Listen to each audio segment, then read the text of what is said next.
At first light this morning, a helicopter arrives at Raven Lodge on Mount Washington, which had served as base for Comox Valley Search and Rescue all night. But the saga for rescuers and the pair they were trying to reach began late yesterday afternoon when a woman hurt herself snowboarding on Mount Allen Brooks west of Lake Helen Mackenzie. Likely some sort of fall and injured the leg and was unable to move very far from there.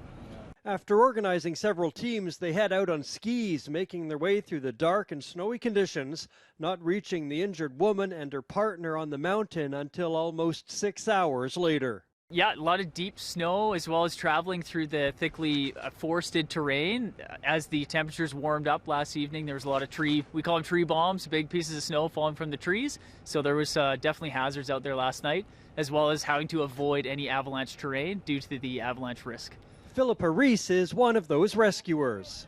I'm pretty happy to see you coming through the snow last night. Oh yeah, they were pretty happy. I think they'd been pretty cold for some time, so they were happy to see us with some supplies and warm clothes for them.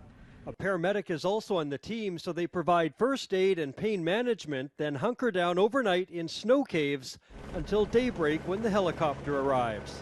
The helicopter has been flying in crews and equipment all morning as they prepare to airlift the injured snowboarder.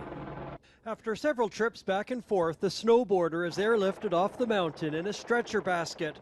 All of this with the help of Campbell River Search and Rescue as well. The victim is then loaded into a waiting ambulance and taken to hospital.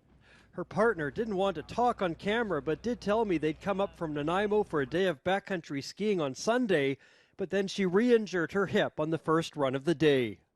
We tried to get ourselves out, but about 2 hours and about a kilometre later, we decided that we weren't going to get ourselves out before it got dark. And so we called Search and Rescue, and they were amazing from start to finish. This crew seemed like they had a lot of stuff to take care of themselves. They had a stove. I believe they had an emergency blanket. So they did have some of the basics for sure, but it's hard when you're stuck out there and you can't move. You get really cold very quickly. The parking lot here is soon busy with people heading into the backcountry on skis and boards and just hearing about this rescue.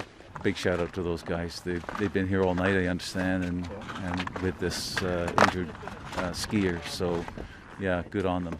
Just feeling so fortunate that we have the search and rescue in the neighborhood here to get that person out safely. This rescue is the second in 3 days after a snowmobiler was heard on the backside of Mount Washington on Saturday.